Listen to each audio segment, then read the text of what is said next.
Good evening, sir. Good evening, good evening. Am I audible? Am I visible? Yes, sir. Okay. Your video is not very clear. Sir. Okay. Give your brief Sir, introduction. Sir, my name is Veena Swalka. I was born and brought up in Udaipur, Rajasthan, and I have done my schooling and higher education from Udaipur only. I have done BSc, CA, LLB, and I am now presently I am working as an assistant accounts officer in excise department, Udaipur. Presently, you are working in excise department. Yes, sir. In what position? Sir, as an assistant accounts officer.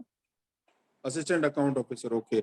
Excise department. Which excise? It's the GST or the state excise? Sir, state excise headquarter, which is situated. Okay. How this state excise is different different from the normal GST?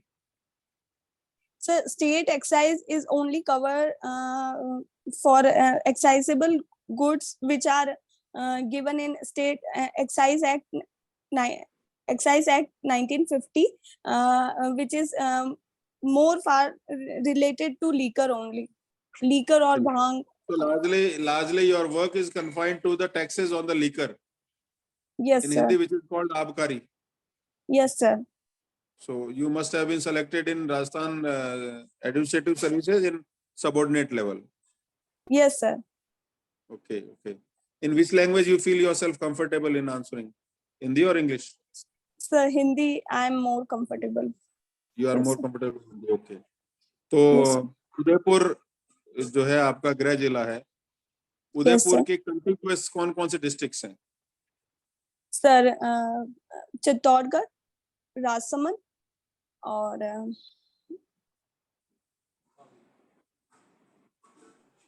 Sir no idea. हाँ अच्छा, sir ठीक है. प्रतापगढ़ उदयपुर मेवाड़ की राजधानी रहा है. तो Mewar Yes, sir. की और कौन कौन सी राजधानी रही है? सर सबसे पहले नागदा और उसके बाद चित्तौड़गढ़, कुंभलगढ़ और sir Chavand. Okay. Yes, sir. Okay, ठीक है. उसके बाद में उदयपुर रही. हाँ, और सर. उदयपुर को मर्ज कब किया गया राजस्थान स्टेट में? Sir in third stage of integration, Rajasthan के तृतीय चरण में. तृतीय चरण में क्या नाम था? हाँ सर, संयुक्त राजस्थान. संयुक्त Rajasthan.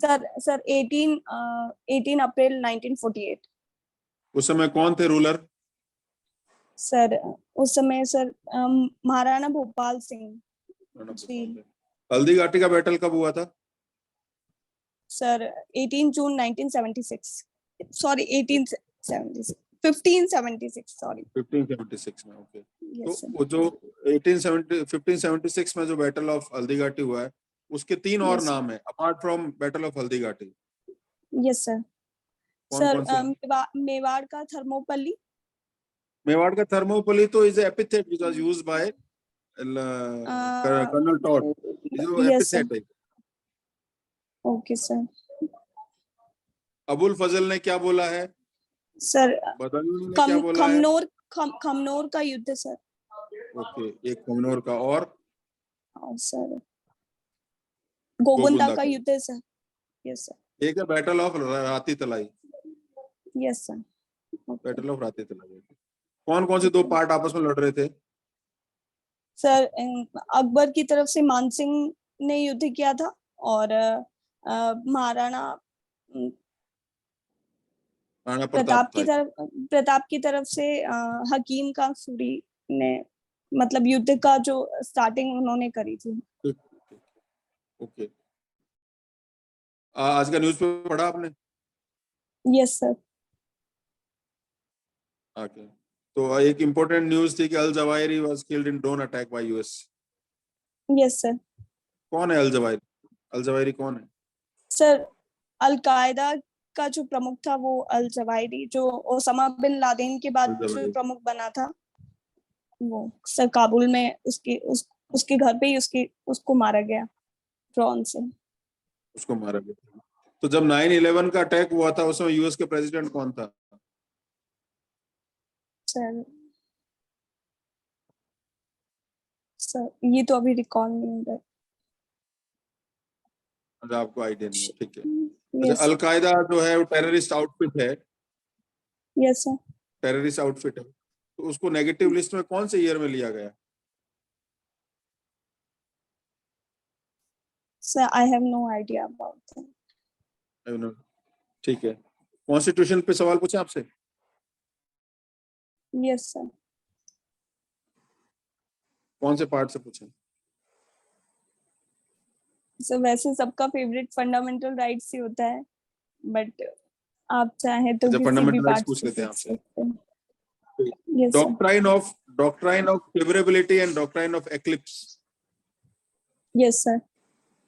Sir doctrine of survivability. आच्छादन का सिद्धांत, विच्छेद का सिद्धांत, क्या है ये? Yes sir. Sir, doctrine of survivability is related if any act or law which is inconsistent with any act or any part of any act which is inconsistent with the fundamental right, then it can be severable. If that part is which is inconsistent with the fundamental right is severable, then it can be severable, or otherwise the whole act become invalid or void. This doctrine is called as a doctrine ठीक of ठीक severability. ठीक है, तो आपने severability बता दिया, तो you must have having information about doctrine of eclipse also. Yes sir. अच्छा, आप ये बताइए कि जो बेसिक स्ट्रक्चर का जो कॉन्सेप्ट है वो कौन से Yes sir. जजमेंट में आया? Sir Keshwananda Bharati versus State of Keshavananda Kerala. कौन थे? केशवानंद कौन थे? सर सर इतना महादेश आइडिया थे, तो नहीं। आइडिया नहीं। हाँ कौन से जज ने बेसिक स्ट्रक्चर का फ्रेमवर्क का कॉन्सेप्ट दिया था? सर 9 जजेस की बेंच थी उसमें तो। वो तो ठीक है, वो सबसे बड़ी बेंच थी कॉन्स्टिट्यूशनल। कौन से जज Yes ने sir. जो है वो basic structure, basic framework phrase को आर्किटेक्ट किया, कॉइन किया? Sir अच्छा, केशवानंद की I तरफ don't से have कौन थे, that. लॉयर कौन थे? Sir lawyer. सर पढ़ा तो था बट रिकॉल नहीं हो रहा लॉयर। अच्छा, इंडिया में बड़े बड़े लॉयर दो चार के नाम बताइए, किन किन के बारे में आपने सुना है? सर आजादी के बाद से अब तक के।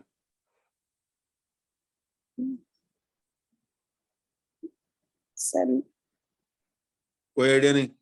राम सर अभी जेठमलानी का रिकॉल नाम सुना नहीं। आपने? ये हाँ सर राम जेठमलानी जी उन्होंने स्वराव जी ही। का नाम सुना आपने? Yes sir. पॉलियस नरीमन का नाम सुना आपने? और यस उनमें सर। से भी सबसे बड़ा नाम है ननी पालकी वाला। तो ननी हाँ पालकी वाला नानी उसमें बात। भारत के नंबर 1 वकील थे। Then he was fighting that case from Keshwanand side, and it was Justice Sikri who laid down okay the sir. principle of basic structure. So basic okay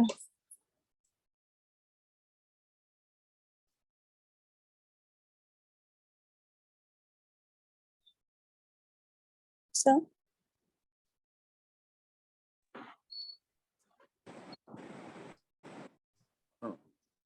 sir voice audible? Clear नहीं थी। Yes sir. हाँ, बीच में phone आ गया था। Basic structure ननी पालकी वाला, हाँ ठीक है। बेसिक स्ट्रक्चर का जो कंसेप्ट दिया था, it was said bye supreme court that this list is illustrative, it's not exhaustive. इसका क्या मतलब है? Sir it means that list में और भी कुछ भी ऐड किया जा सकता है, जो बेसिक स्ट्रक्चर की जो लिस्ट है उसमें तो और भी उस कोई भी समय उस समय 1973 में जो बेसिक स्ट्रक्चर या आधारभूत ढांचे का सिद्धांत दिया था, उसमें क्या क्या एलिमेंट थे, कितने एलिमेंट थे, नंबर बताइए बस। सर 4 थे। और थे उसमें फंडामेंटल राइट्स था? Yes sir. नहीं। Yes sir. आराम से सोच के बताइए।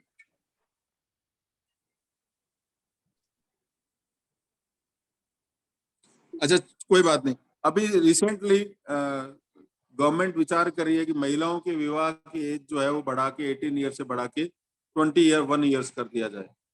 Yes sir. हाँ, आपका क्या टेक है इस पे? सर बढ़ जानी चाहिए सर एज, क्योंकि सर इससे क्या फायदा है मतलब? सर इससे फायदा ये है कि गर्ल्स या महिलाओं को भी इक्वल राइट मिलेगा, इक्वल टाइम मिलेगा कि वो भी उनके कैरियर ऑप्शन को आगे बढ़ा सके, या फिर वो भी उनकी लाइफ या उनकी अंडरस्टैंडिंग को और ज्यादा मजबूत कर सके। 18 ईयर में वो इतनी कैपेबल नहीं होती उनकी अंडरस्टैंडिंग कि वो और सारी चीजें या मैरिटल जो लाइफ है उसकी जो कंसिक्वेंसेस है उसको समझ पाए। तो उन्हें और थोड़ा टाइम मिलना चाहिए, और बेसिकली और मेच्योर हो सके, या उनके अंडरस्टैंडिंग लेवल और उनका डेवलप हो सके, उसके बाद वो खुद डिसीजन लेके अपनी मैरिज लाइफ स्टार्ट करें। अच्छा ठीक है। हिंदू पर्सनल लॉ जो है उसके सोर्सेज क्या क्या है? सर श्रुति, स्मृति और कस्टम्स और traditions which is followed by the धर्मशास्त्र क्या होता है? हिंदूज। धर्मशास्त्र, have you heard about the word धर्मशास्त्र? यस सर, धर्मशास्त्र सर रिलेटेड हिंदुओं से रिलेटेड जितने भी वेद, उपनिषद या पुराण जो हैं, जिन वो धर्मशास्त्र है, वो श्योर हैं आप? सर रिलीजियस जो धर्मशास्त्र आर सब। The ancient law books. Okay sir.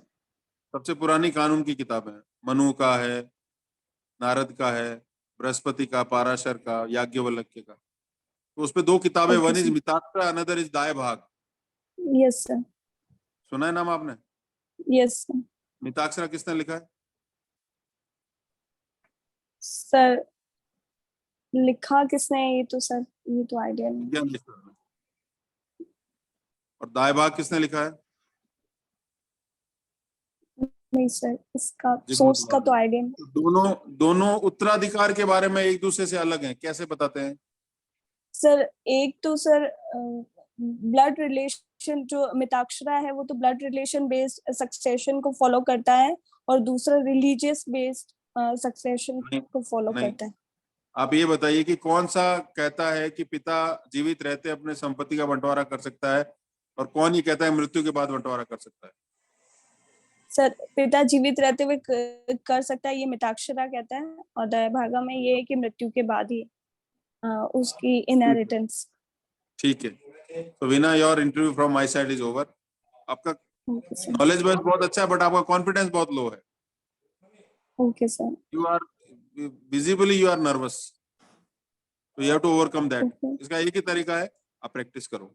Knowledge base बहुत अच्छा है, don't worry. Okay. Okay sir. ठीक है। Thank you. और अभी आपका जो प्रेजेंट जॉब है उसको भी आप तैयार करके जाइए, उदयपुर के बारे में थोड़ा सा पढ़ के जाइए, और शीशे के सामने खड़े होके बोलिए ओके सर। या फोन पे रिकॉर्ड करके, तो आपका कॉन्फिडेंस बढ़ेगा ठीक है। उससे।